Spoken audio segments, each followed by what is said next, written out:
친일구구 친구들아, 너네는 지금 어른이야? 오, 어른이라고? 왜? 20살이 넘어서? 대학교에 다녀서? 회사에 다녀서? 결혼을 해서? 아니야. 나이가 많다고 어른이 아니야. 내가 보기에 어른은 딴 거 없어. 바램과 현실을 잘 구별할 줄 아는 게 진짜 어른이야. 오늘 유튜브는 새해를 맞이해서 바램과 현실에 대한 이야기를 좀 해보려고. 먼저 우리 어렸을 때를 한번 떠올려보자. 어린애들은 현실을 잘 모르지? 아직 안 배웠고 경험해본 적도 없으니까 당연히 모르지. 인간은 누구나 태어났을 때 현실을 가장 모르고 치매가 오기 전까지는 나이가 들수록 점점 더 현실을 많이 알게 돼. 그래서 어린 시절에 우리들 머릿속에는 현실보다는 주로 바램들이 들어가 있어. 엄마 아빠가 이랬으면 좋겠고, 선생님이 이랬으면 좋겠고, 세상이 이랬으면 좋겠고, 저랬으면 좋겠고, 오늘도 재밌게 놀았으면 좋겠고, 맛있는 거 먹었으면 좋겠고. 나도 그랬어. 엄마가 해주는 따뜻한 밥 먹으면서 안전한 집구석에 앉아서 이런저런 바램으로 세상을 봤지. 그랬더니 어른들이 도저히 이해가 가지를 않는 거야. 어른들은 왜 저렇게 서로 미워하고 싸우는 거얌? 어른들은 왜 다 저렇게 착하게 살지를 않는 거얌? 어른들은 왜 다 저렇게 돈밖에 모르는 거얌? 모두가 더불어서 욕심 없이 함께 잘 살았으면 좋겠다. 사실 이런 말들이 좆도 아무 의미도 없는 말들인데 그때는 그걸 잘 몰라. 그냥 착한 게 좋은 거니까 다들 착하게 잘 살았으면 좋겠다. 욕심은 나쁜 거니까 다들 욕심 부리지 말았으면 좋겠다. 오늘 내가 읽은 동화책 내용대로 모두가 다 같이 행복한 세상이 됐으면 좋겠다. 와, 뭐 이런 말들. 이걸 진짜 뭐라도 되는 양 정의롭게 막 떠들고 있고 그런 이불킥 시기가 바로 우리의 어린 시절이야. 뭐 어릴 때야 이런 게 지극히 정상이지. 애들은 아직 현실을 모르니까 당연히 바램과 망상으로 세상을 볼 수밖에 없는 거고 주변의 어른들의 세상이 이해가 가지 않는 것이 당연한 거라고. 어른들도 굳이 차가운 현실을 아이들한테까지 말해줄 필요도 없는 거고 이런 게 다 어렸을 때는 당연한 거야. 근데 사람이 나이를 들어가면서 어떻게 돼?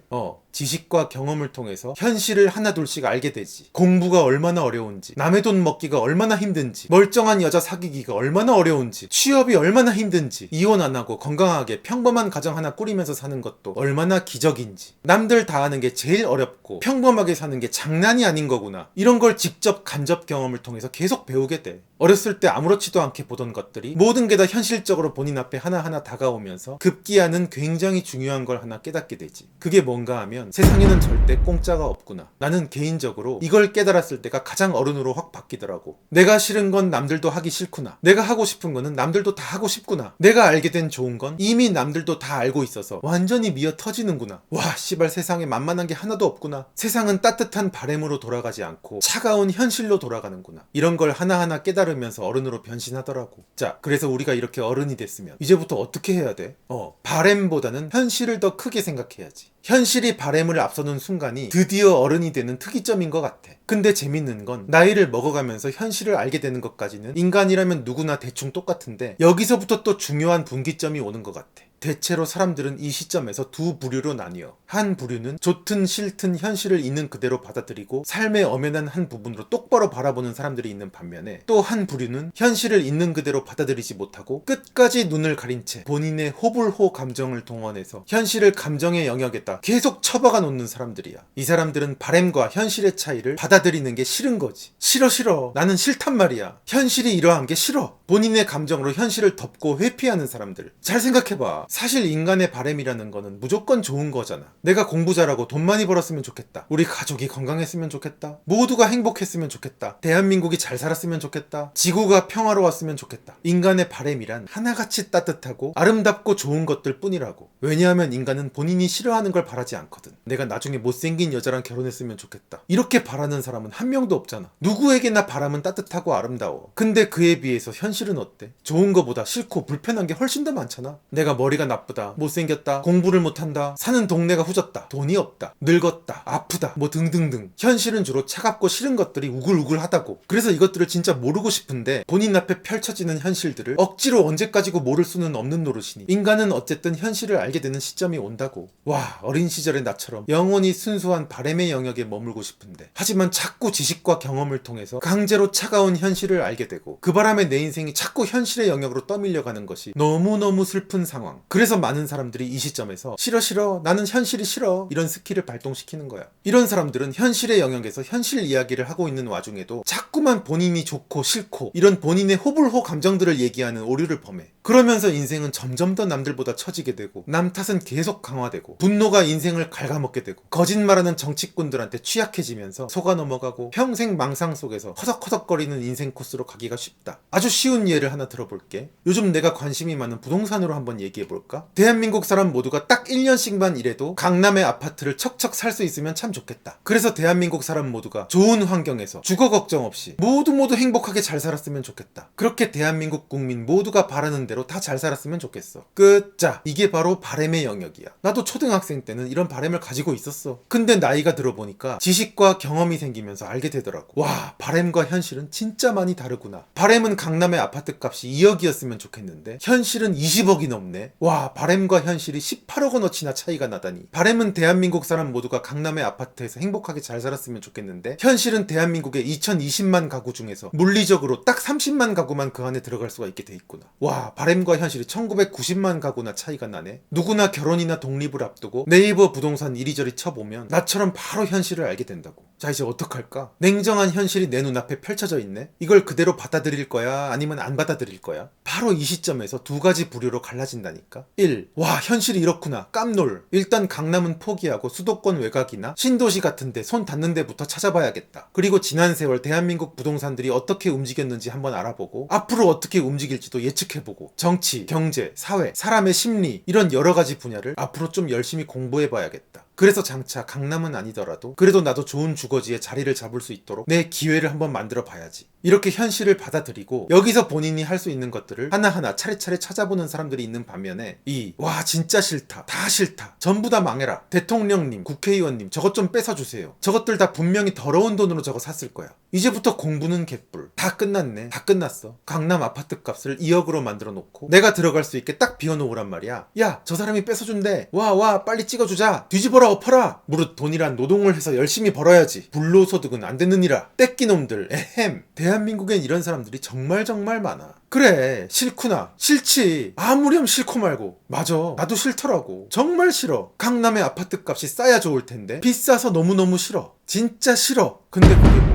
네가 뭔데? 네가 싫어하는 게 뭔데? 네가 싫어하는 게 중요해? 누구한테? 왜? 그럼 네가 좋아해야 되는 이유는 뭔데? 네가 좋아하는 건 세상에 좋은 거고 네가 싫어하는 건 세상에 나쁜 거야? 미안하지만 그런 이유 따위는 아무것도 없어. 세상은 누군지도 모르는 네 마음속 감정 따위에 단 1도 관심이 없다니까. 그래서 네가 세상사를 대할 때 네 마음속에 좋고 싫은 감정 따위를 버려야 하는 거야. 왜냐하면 네가 좋아하든 싫어하든 현실은 변하는 게 없으니까. 현실은 그냥 현실이야. 현실한테는 감정이 없어. 그러니까 쓸데없는 감정 같은 거에 매달리지 않는 게 너한테 가장 이익이야. 너는 그냥 기찻길 옆에 서 있는 아이에 불과해. 네가 아무리 기차가 가는 게 싫다고 울고불고 해봐야 그냥 기차는 쿠르르릉 가는 거야. 네가 선택할 수 있는 건 어떻게든 미리미리 준비해서 그 기차에 올라타든지 아니면 못 타든지 두 가지 길밖에 없는 거야. 너를 기차에 맞춰야지 기차가 너한테 맞출 수는 없잖아. 이제 다시 돌아가서 생각해보자. 형이 정초부터 굳이 이런 말을 하는 이유가 뭘까? 지금 이거 보고 있는 네가 올해도 좋은 성과를 올려서 잘 됐으면 좋겠으니까. 내가 지금 돌아보니까 인생을 주로 바램으로 살아온 사람들은 지금도 그렇게 가난을 면치 못하고 있고, 인생을 감정 쏙 덜어놓고 현실로 살아온 사람들은 내 나이쯤 되면 대체로 여유들이 있더라고. 한마디로 인생을 바램으로 사는 사람은 어린아이의 수준을 아직도 벗어나지 못한 사람이고, 인생을 현실로 사는 사람이야말로 진짜 어른이 된 사람이야.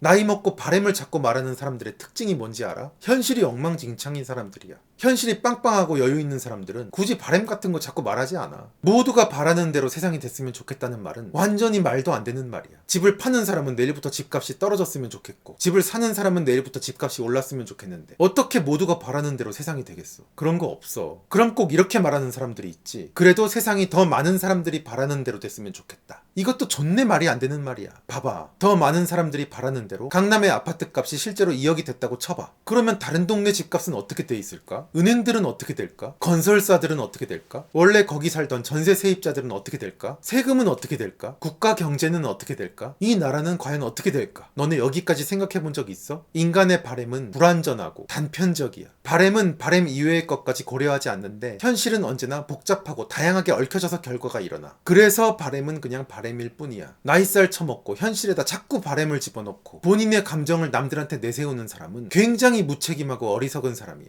현실에다가 바램을 자꾸 억지로 쑤셔 넣으면 반드시 새로운 부작용들이 속출하고 또 다른 고통을 받는 피해자들이 나오게 마련이다. 모두가 바라는 대로 되는 세상 같은 건 없어. 그리고 다수가 바라는 대로 되는 세상 같은 것도 절대 없어. 그런 세상은 누군가 감히 만들려고 해서도 안 돼. 국가의 지향점은 알 수도 없는 그놈의 국민들의 바램이나 감정보다는 정확한 숫자로 된 목표와 데이터의 바탕을 둬야 돼. 소득 얼마 이하의 하위 계층의 삶의 질이 지금보다 정확하게 얼마 정도 나아지는 것을 목표로 해야 되고, 국가의 경쟁력이 세계 기준으로 정확하게 얼마 이상 어느 정도로 유지되도록 해야겠다. 이렇게 명확하고 구체적이고 객관적인 바램을 가진 나라가 진짜 잘 사는 나라야. 국가 발전에 국민들의 감정 같은 건 그렇게 중요하지 않아. 인간은 오히려 팔자가 좋아질수록 불만이 커지는 존재거든. 돈이 많아질수록 돈에 대한 욕망이 돈이 없을 때보다 더 커지고, 권리가 점점 더 보장될수록 예전에는 잘만 견디던 아주 작은 불이익조차 훨씬 더 못 견디는 인간이 되고, 나는 똑같이 잘 살고 있는데 옆에 놈이 갑자기 잘 살게 되면 막 저놈이 무너지길 바라는 바람이 생기고, 내가 잘 되기보다는 남들이 망하기를 더 바라는 게, 그런 게 인간의 본성이야. 그러니까 한 국가는 국민들의 바람이나 감정으로 돌아가서는 안 되는 거야.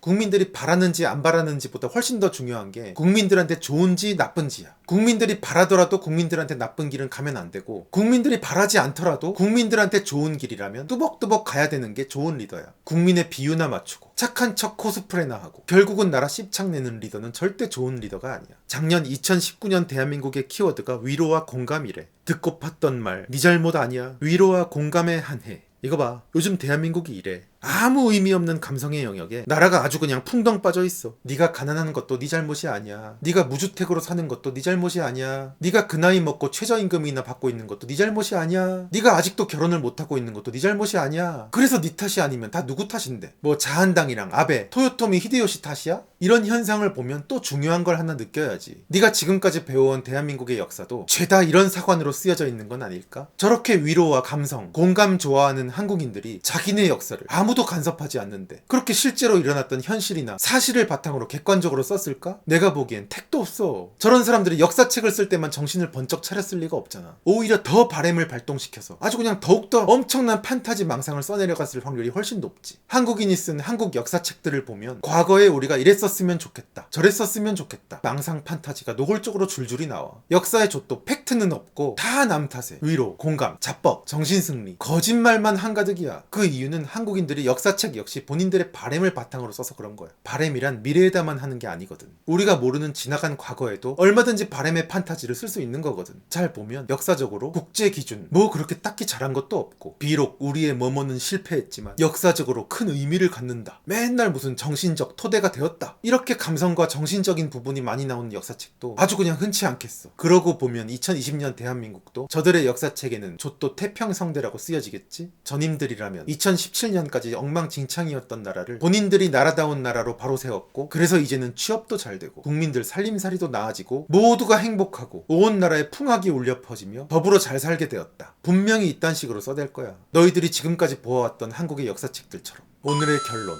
올해는 일단 개인 한 명 한 명이 본인 손 닿는 영역에서 바램과 현실을 잘 구별했으면 좋겠어. 그래서 좋고 싫은 본인의 감정들은 좀 빼고 각자 본인 앞에 닥친 현실을 냉정하게 직시하고 잘 대처해서 극복해냈으면 좋겠다. 이런 국민들이 모여있는 나라가 진짜 잘 사는 나라고, 국가라는 거대한 공동체도 알고 보면 하나하나 개인으로 이루어져 있으니까. 그럼 이제 나도 내 손 닿는 영상부터 하나하나 열심히 찍어야겠다. 끝.